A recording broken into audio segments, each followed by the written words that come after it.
So Be'ez Hashem, we're going to continue with the shiurim on the Kuzari. Last week, we talked about the idea of the inyan hasichli, the idea of the seichel, the idea of intelligence. The way the Kuzari defines it, the seichel is the tzelem alakim, the divine image that a man has created in this divine image that allows a person to think and to contemplate, but more importantly, to use his intelligence and her intelligence to affect change in their own lives, to mitaken their midas, to affect change in their attributes and their midas. And now he's going to speak on the next madreg, on the next level. So Amar HaChavar, the Chavar says, "B'dina inyan hasichli yisyachad hamadabim alachayim." The idea of seichel and the intelligence is something that's unique to the human being. Yischayvim tikkun midas, and that is for the purpose of the tikkun midas, and that for perfecting itself. However, there's also the inyan ha'eloki, the divine idea. What is the divine idea? So in Maimer Aleph Mem Beis, this is what he says. Inyan eloki, aval zoysa madrega hi elokis. This level is divine. This is something that's connected to the properties of the divine. This is not something that's connected to the world of intelligence, connected to the world of spirit, and connected to the world of teva, of nature, something that's transcendent of nature. This level is something that he talks about and says a little earlier in Chav Zayin. He says like this. He talks about this idea of Klal Yisrael being born with this inyan alaki, and he'll explain what this means.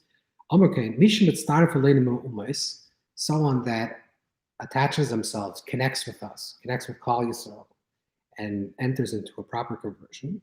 Rak yasid ma'atoiv shalanu, will acquire from the good that we receive, but will not have the same definition. What does that mean? Let's just understand what the Kuzari is saying, and of course we'll go a little bit deeper, but this is the first explanation, is that the way he says this very clearly in Maimer Aleph Kuf Tes Vav. Ki dafke hamiyuchasim chshurim l'nevuah, only those, which he's going to explain who are those, are open to receive prophecy, and prophecy will be connected to inyan elaki.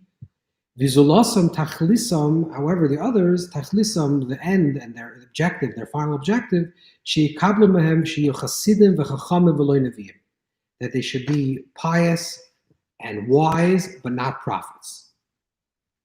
So there's this idea of being a wise person, being an intelligent person, which he calls the inyan hasichli, and also contemplating things that are beyond himself. And then there's the inyan hanevui, the idea of inyan aliki, the idea of the divine aspect of himself, which gives a person the possibility and the capability of not only in an abstraction understanding the transcendence, but actually experiencing the transcendence.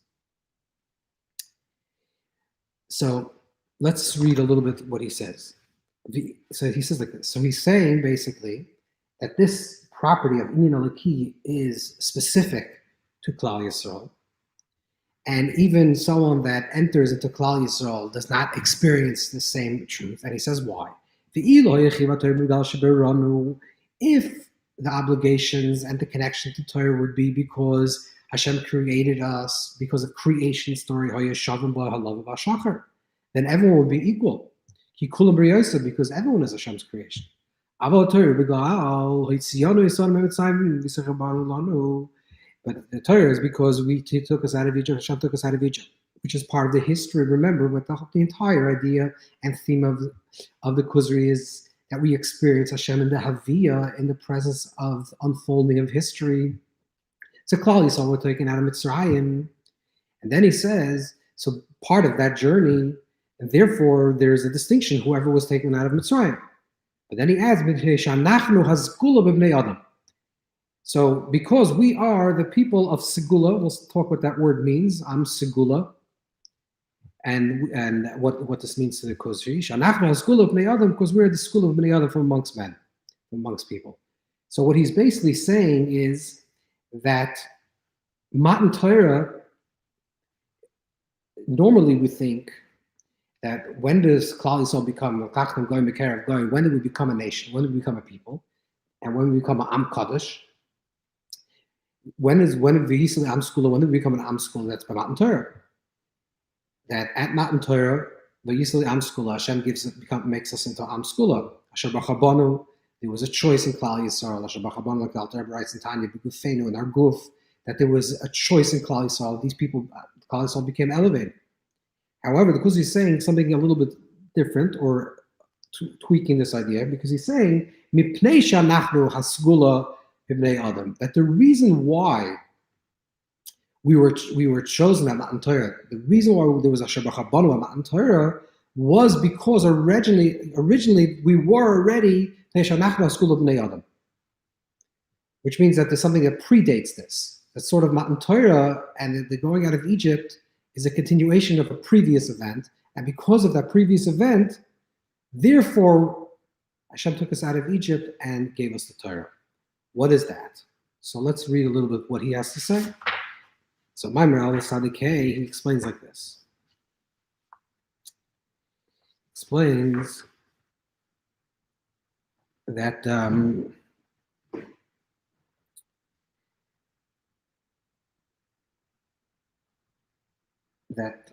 Dailin Lam Hashem Locham Lo Lechelek Le'umam Ben U'Sa'alam Chola Inyan Alaki Al Kolam Ad Shegiu Kula Malas Hadibar. And he says like this. How does this work?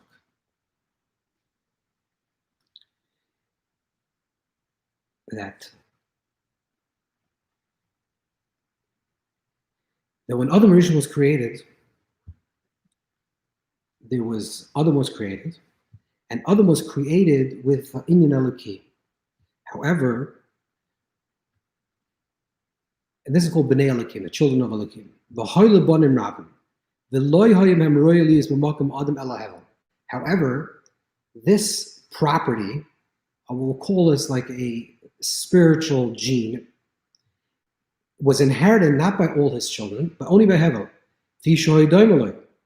Because he was born with his traits. So Hevel, Adam has originally two children, Cain and Hevel. Cain eventually kills Hevel because he's jealous of Hevel. So the Kuzari says that the reason why he's jealous of Hevel is explained the reason why Cain was jealous of Hevel, that the reason why Cain killed Hevel was precisely because this Inyan Alaki, this divine property, which allows for prophecy, was only inherited by Hevel. Cain did not have this specific gene, the spiritual gene, and only Hevel had it. So therefore, Cain killed Hevel. And then therefore, after Hevel passed away, then he had a child, Shes, who also inherited this gene. And Shes now carries this spiritual property, and he is like the heart, or also the image would be of the garin, the seed, in comparison to the other parts of the body, and in comparison to the klip of the body, to the shells of a fruit. So there's the lev, the heart of the body, and then that's one image, and also the image of a garin in a klipa, in a psilas. A garin in a klipa means the seed within the shell.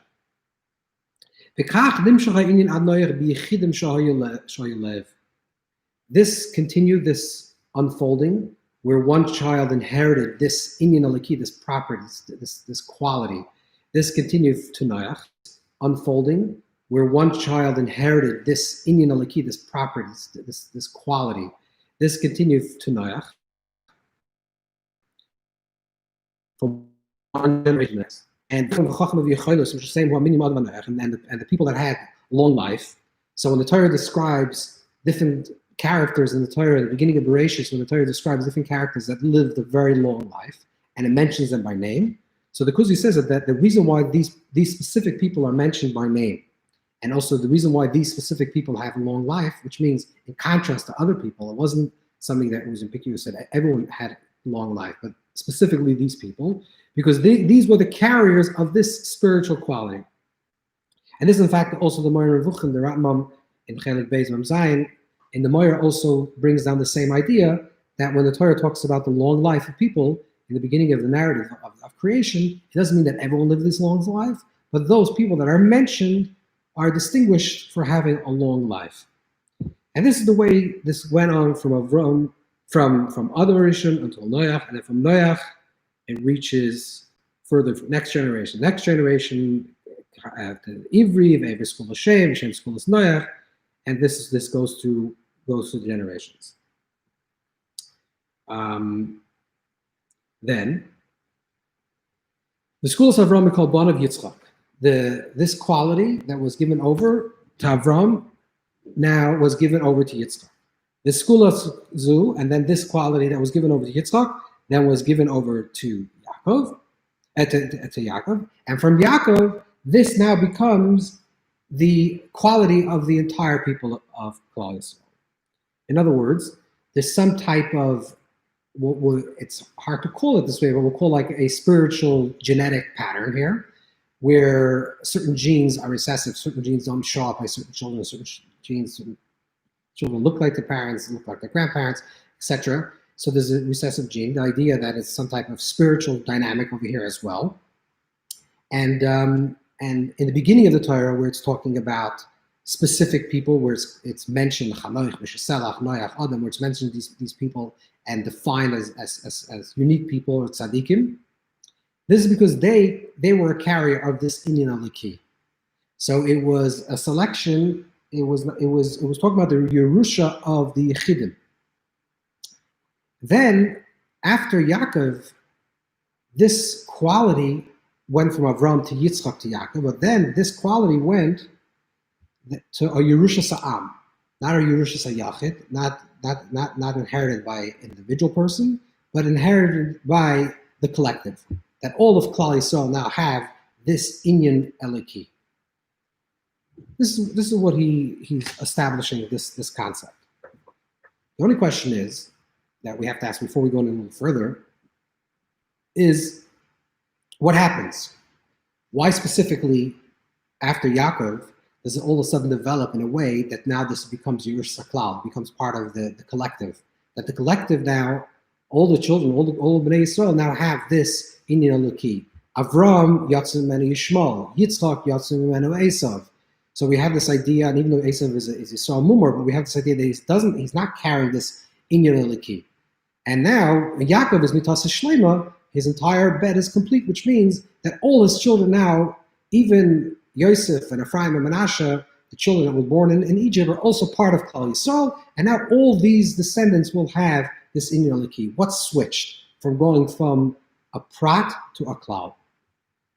So he doesn't really explain this clearly, but it's interesting that if you look in the Tanya, in Perek Alter Rebbe writes like this. Alter Rebbe in Tanya writes that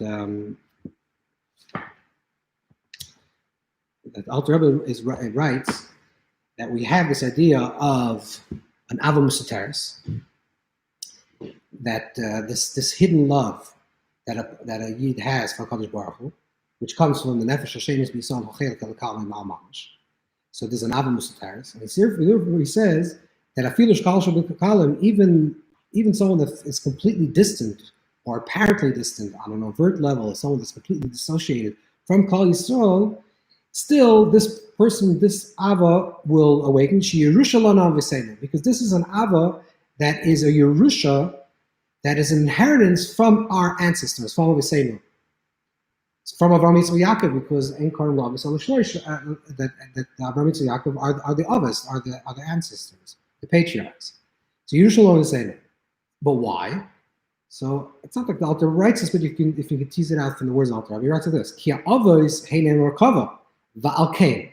Since the Avos were merkava to Alakus, since the Avos, their entire life was completely batal ritzoynei, batal ritzoynei, aser ritzoynei, completely nullifying their will, that there is no will, and then a deeper level, that the entire will is the will of the Creator. They became a chariot, a merkava.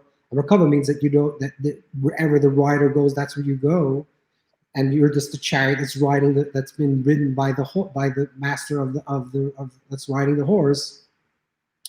So because the Avos became a merkava, so therefore ki Avos and merkava va'alkein zachu lahamshich.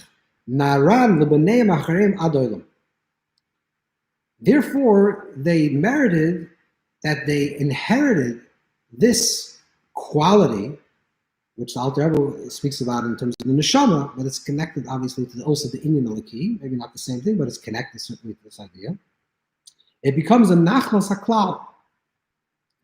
It becomes atzef adayos. This becomes, until the end of time, this becomes part of this. Why? Part of klal Yisrael. Why? What the Alter Rebbe is saying is because there's a principle of chazaka, that's something that happens 3 times, that, if a sage, if you learn Torah and your child or your grandchild learns Torah, something becomes a chazaka. This becomes the permanent way that it should be. So when you have Avram, Yitzchak, Yaakov continuously being in a state of merkava, inheriting this koyach aliki, this inyan aliki, and living fully from that potential, therefore, they inherited from their seeds, so eventually from Yaakov at the 3rd one, that all the children going forward will have this. Let's try to understand this a little bit in a metaphorical level in terms of genes. Basically, would be similar to something to saying that, there's certain markers, gene markers, which means a person can inherit a trait that they have a certain proclivity towards anger, because their father is angry, their father has an angry gene, for example, or some type of other type of emotion, or other type of way of thinking or being.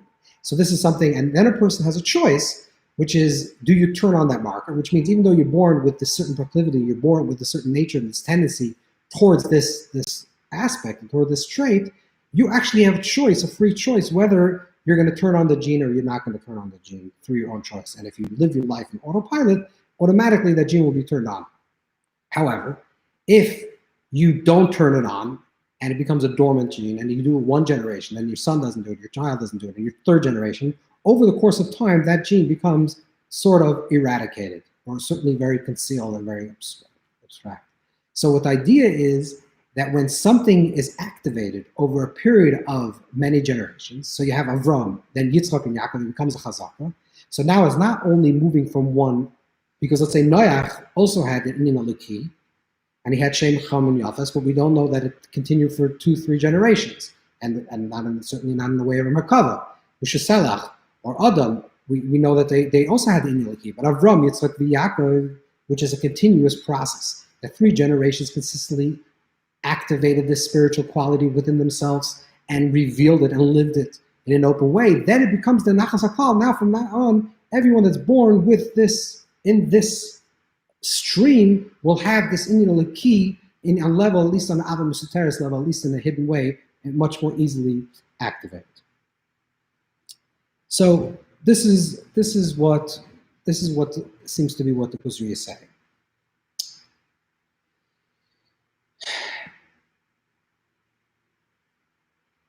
That there is an idea of the inyan aliki, and that's connected to the koyach of the, what we say we'll call the am segula.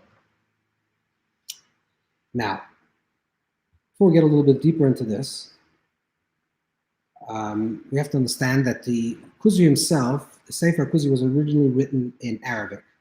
It was not written in Lashon Kodesh. So it was translated, that he translated this, and he also translated the Rambam, and he translated the Kuzari, and he's translating the word in Arabic, he's translating as the word am segula, because that's the Torah word, the word the Torah uses, is the am segula. So the word segula is an interesting word in the Torah. It seems to be an indigenous word that we find in the Torah, but in fact, that word is also found, the shorish of that is found in ancient text, where it talks about ancient stelas between a contract, we'll call a bris, a covenant, between a larger, more powerful country or emperor with a client state, with a smaller country that it's going to protect.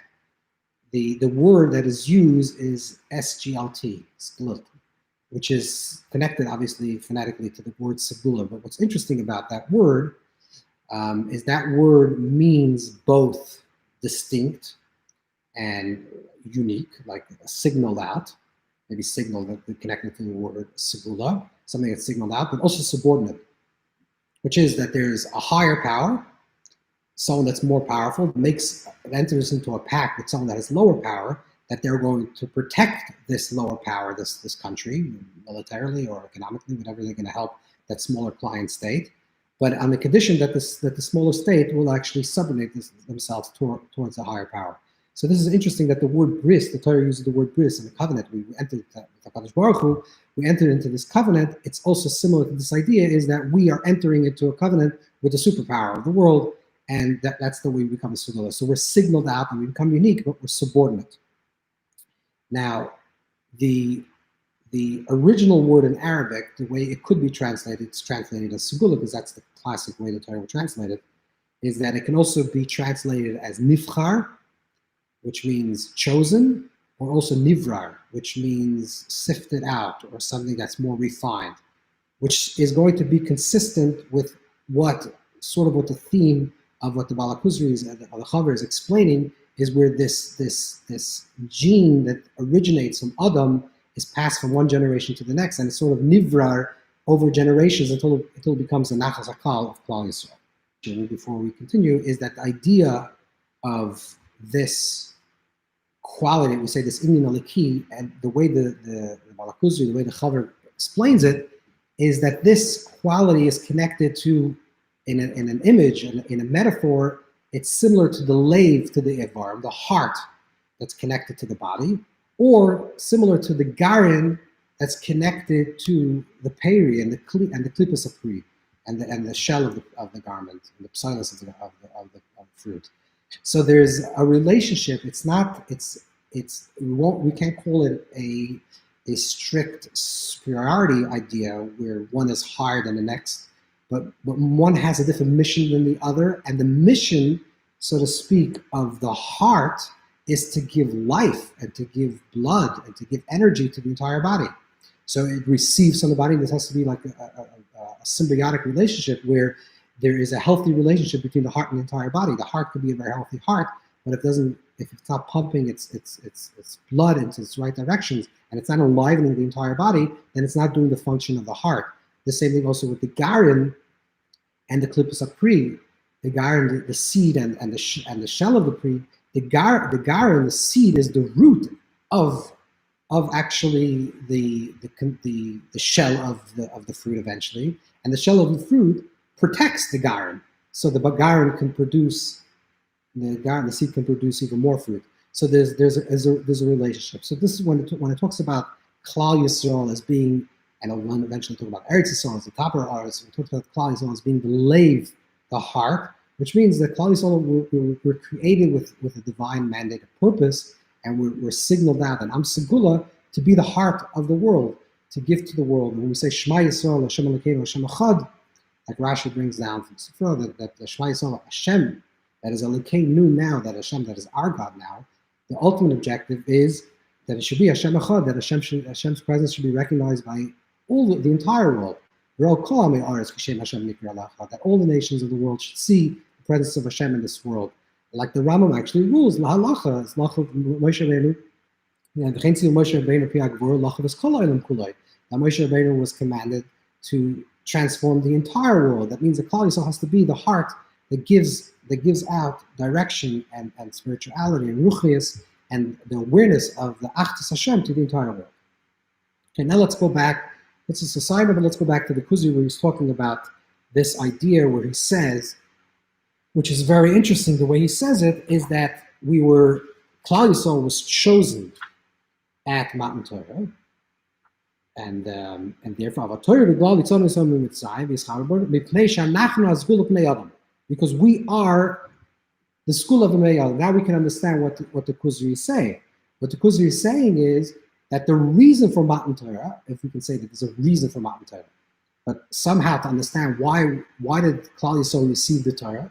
Klal Yisrael received the Torah because this was already a worked out inyan eliki inherited within this group of people, that they already had this inyan eliki that was a Yerusha originally from Adam, that went to Hevel, and then went to Shes, and then went to Noach, and then went to all the generations, and then finally Avram, Yitzchak, and Yaakov, it becomes Mitasa Shlema.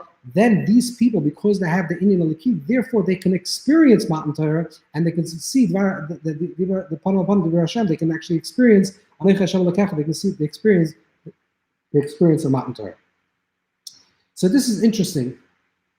In parallel to what the Rambam writes in Hilchos Avodah Zarah, where the Rambam talks about the descent from a purely understanding of monotheism to descent of forms of idol worship. So the Rambam basically explains that Adam Rishon was Adam Rishon was the first one already to understand the oneness of Hashem. Maybe later on they became a min for a certain amount of years, the Gemara even says. But the idea of monotheism was already inherent in the understanding of Adam Rishon, the beginning of human civilization. We already believed in this concept of monotheism. Then the Me'anish, then things started descending, because first they started to revere and say, okay, look at the sun, the moon, and the planets, and they have so much influence. So first they were worshipped they as a means to an end, to say that we can look up into the heavens and through that connect to Hashem, something that's transcended. But eventually, generations as they passed, they started worshiping the means as an end, and they finally ended up in the place of worship. And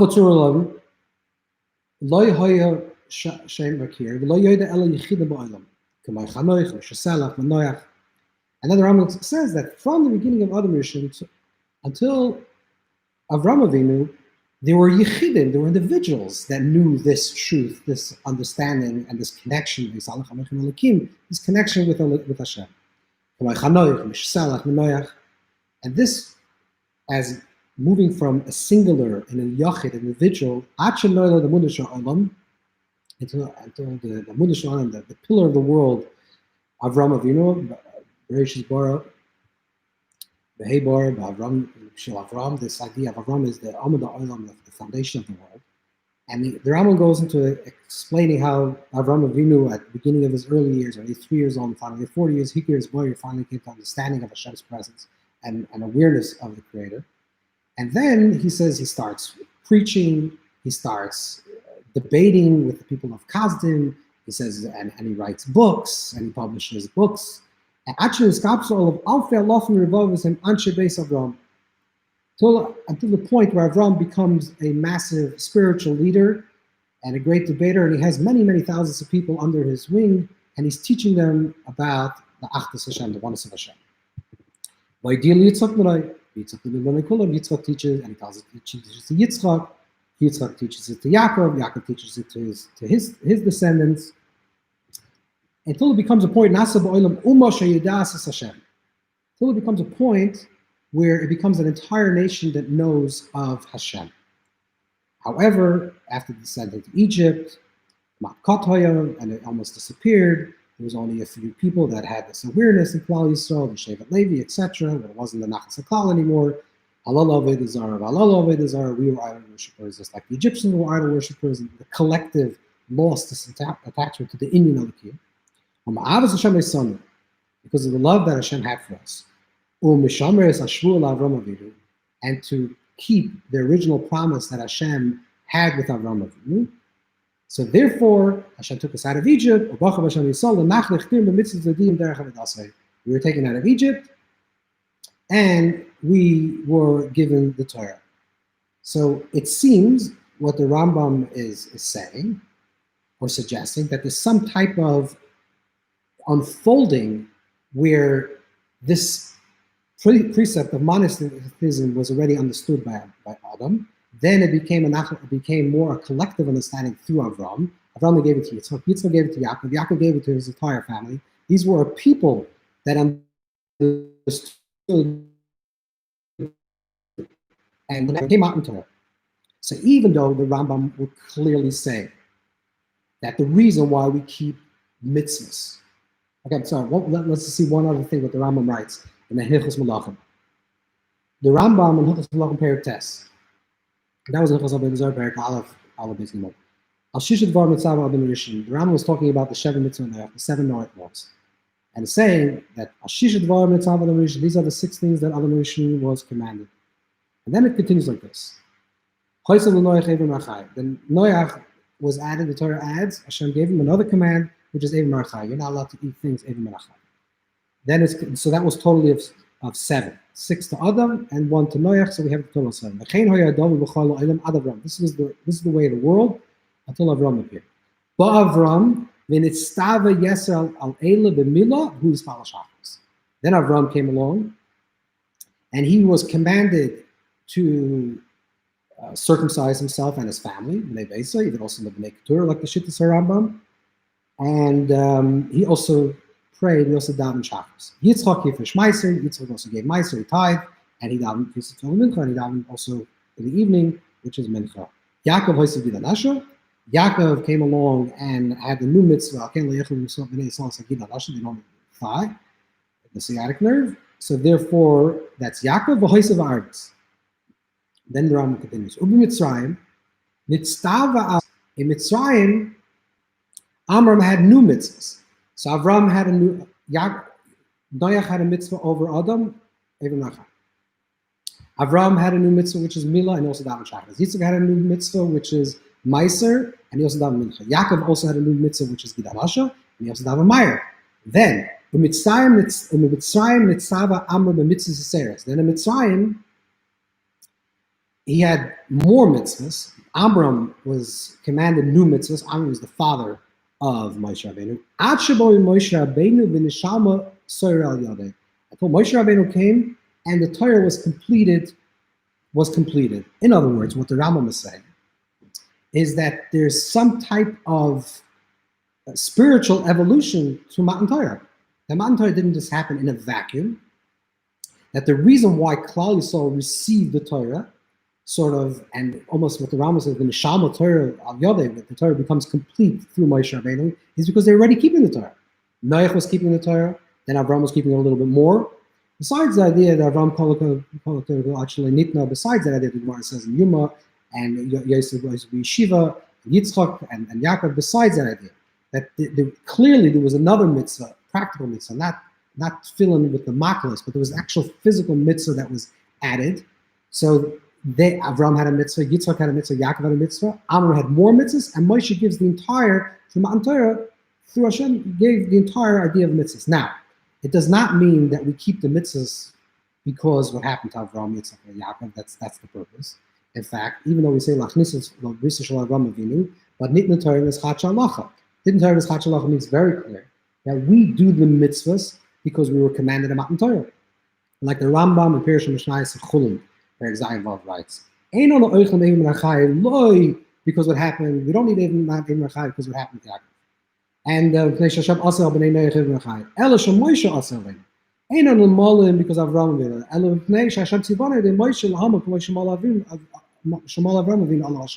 which means we do have a circumcision, but why do we do the circumcision? Because of Matan Torah.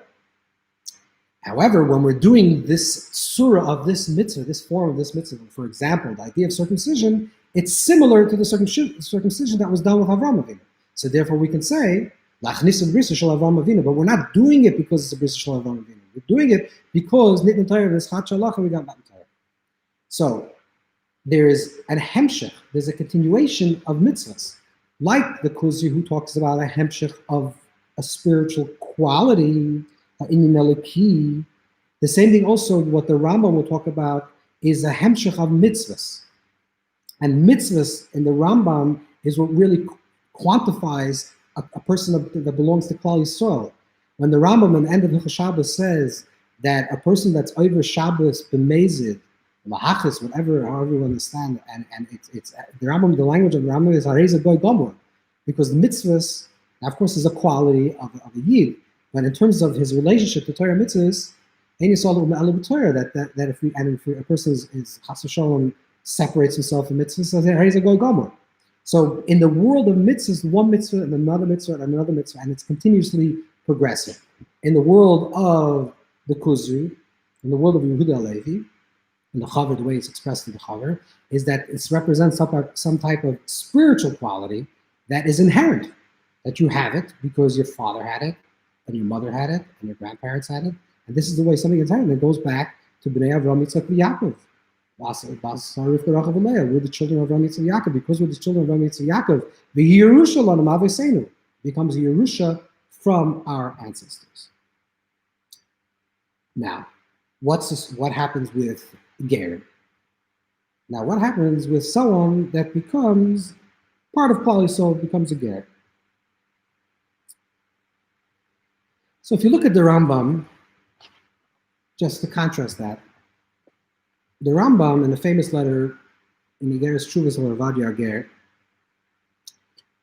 in a letter that he's responding to this Avadia Ger, he says that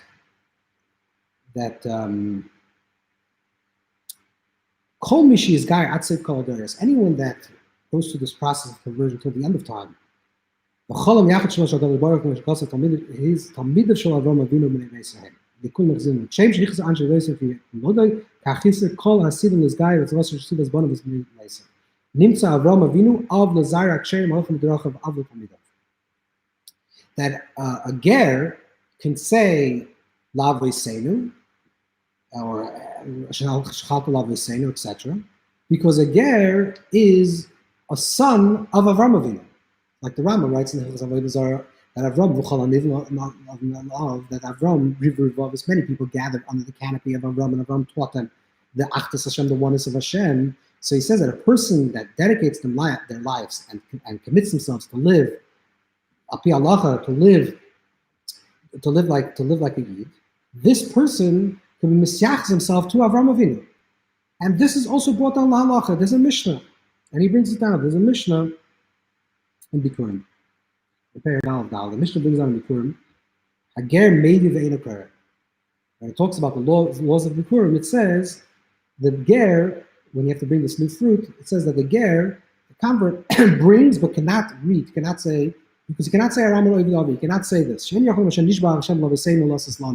promised our ancestors. No, your ancestors were not Jewish. So you can't say who promised my ancestors to give this land. This is a Stam Mishnah. This is what the Mishnah rules. And that's the opinion of Rameir.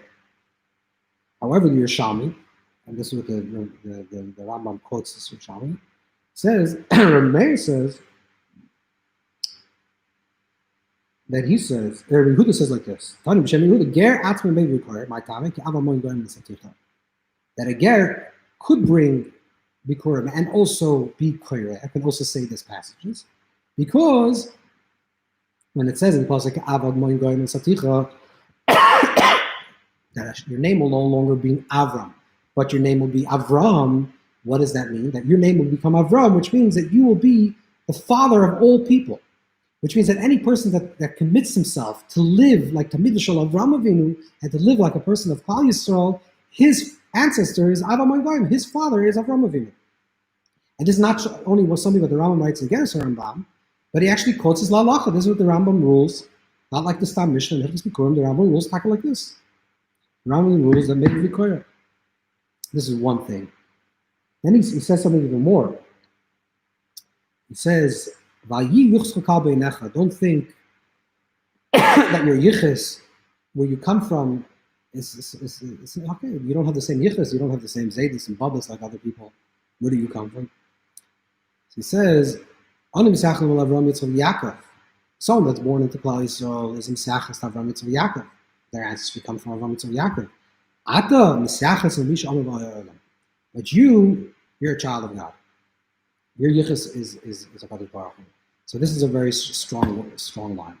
So this is the shita of the Rambam, that yes, la halacha, there is some things that, for example, a ger cannot become a melech. Some call some malach a melech. That has to be dafka someone from malach, someone that's part of you. Okay, but that's pratim. That's details of law. Just like Yisrael can't do it over the kohen. The kohen can do it, and it's allowed to be done. But it doesn't mean that there's an inherent difference between these two. And the Shittas Rambam is clear. The Rambam writes, we're going to talk about Nevuah, and we find Avadia Ger, and we find the other Gerim that were Nevi'im. That's clearly it's not an issue of Nevuah B'chal. However, what the Kuzari writes, the Kuzari says that no, someone, specifically someone that is part of this spiritual genetic pattern. So therefore, this person, this individual, this ger, cannot experience nevuah, cannot experience prophecy. They're shavalonu, v'lo yeshavimonu with this particular thing. This is what it seems to be saying, what the Kuzari seems to be saying. And if you think about it, in terms of the logic of the Kuzari, the way the Kuzari is developing his idea, that it's part of some type of genetic idea. So just imagine like any type of genetic patterns. You know, if there's a certain family that are genetically very brilliant, and every child over there is brilliant. Someone marries into the family and decides they're committing themselves to live like this individual family, doesn't mean that they're going to inherit the genetic patterns of being brilliant. Maybe their children will have that same gene because it's the intermarriage between these genes, but it doesn't necessarily mean that they will have it, and clearly they won't. So this is what the Kuzari is using the same metaphor, and again, not because of the superiority of the idea, but more that this is a particular type of genetic pattern, spiritual genetic pattern, that you're born into, and if you're born into it, and if you come to it, you don't have the same advantage, which we'll call it an advantage, but it will be called an advantage in this context, to someone that was born into it. This is what he seems to be saying, and seems to be saying very clearly, but we have to go a little bit more behind it, because this idea is kind of ironic, if to say the least, because who's the chaver talking to? Who's the wise person talking to? Who's the voice of the chaver? The chaver is having a conversation with the melech. He's having a conversation with the king. And the king has a dream, and he had a reoccurring dream that occurs to him a few times. And it says, that Elohim appears to him, like angel, some type of vision appears to him and says that that your actions, your intentions are good, but your actions are no good. And he goes into a quest. He goes to a spiritual quest to find answers to his question of how he should live his life. And that's the entire Sefer HaKozri, which is a dialogue between the chaver, between this wise person and the king. Now, if the whole premise of the Sefer is based that the chaver is taking seriously this dream of this melech, of the king, which means that he's giving credence to this dream. He's saying that this dream that you had, and he brings on Maskil Yazir Kuzari Akir, which is like similar to the dream of Daniel and Nebuchadnezzar, or even go back to Yosef and Pare. Now, of course, there is a level of the subconscious of Pare and the subconscious of the Sarah Mashkin and Sarah Oifim that are being revealed. They know that in 3 days will be the king's birthday, and they know the king pardons people on their king's birthday, so therefore they know that they can either be pardoned completely out of prison, or maybe the king will remember them and want to kill them because of what they did. So it's a lot of their own psychological issues that are coming up, or the king knows that living in Egypt, that they're relying on the Nile, and if there's a famine, everyone dies because there's no rain. So there's definitely things that are going on. And like the Barbanel and others talk about that in Parshas Kates, etc., where they tease out this type of meaning, how Yosef understood it, how even though he was saying like Hashem is the interpreter of dreams, but there's some type of wisdom in Yosef that was able to understand what was really bothering these people and to see the prophetic in those dreams himself. But clearly, he's taking this dream as some type. The chaver is taking this dream as some truth that enough that it demands a serious conversation that he'll enter into a dialogue for this longer period of time until he actually goes and converts himself and his entire kingdom. So you must say that he's speaking to him about how nevuah and all this possibility of Inyan Eliki is only possible for someone that has Inyan Eliki in his genetics, in the spiritual genetics, as a Ben Avraham Yitzchak Yaakov, and yet he's giving credence to the entire dream. Now, of course, you could say that the dream is not literally nevuah, it's not really prophecy. It's a much lower form. You know, the Chai Vital brings on from Dari, Shemarim, Shai Kedusha in the beginning brings on the different levels. There's Gil Eliyahu, and there's Ibur, and there's Ruach HaKodesh. There's many different levels that a person can experience, and the lowest one is dreams. It's Echad Meshishim in Nevuah. It's 1/60 of a Nevuah. So there's like a small level of prophecy in the dream. So it's possible to say that that type of dream, maybe even someone that's not a Ben Avraham, Yitzchak, Yaakov can have that dream. However, that's also tzarachiyah, because the Kuzari writes, the Chaver says like this very clearly in Maimer Gimel Aleph, and he says this a few times. When he talks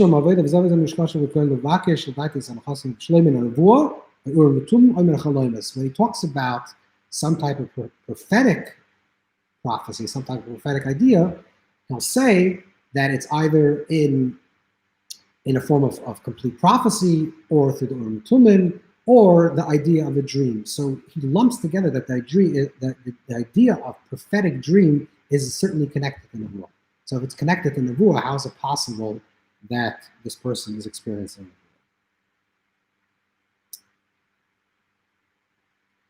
This is what we have to understand.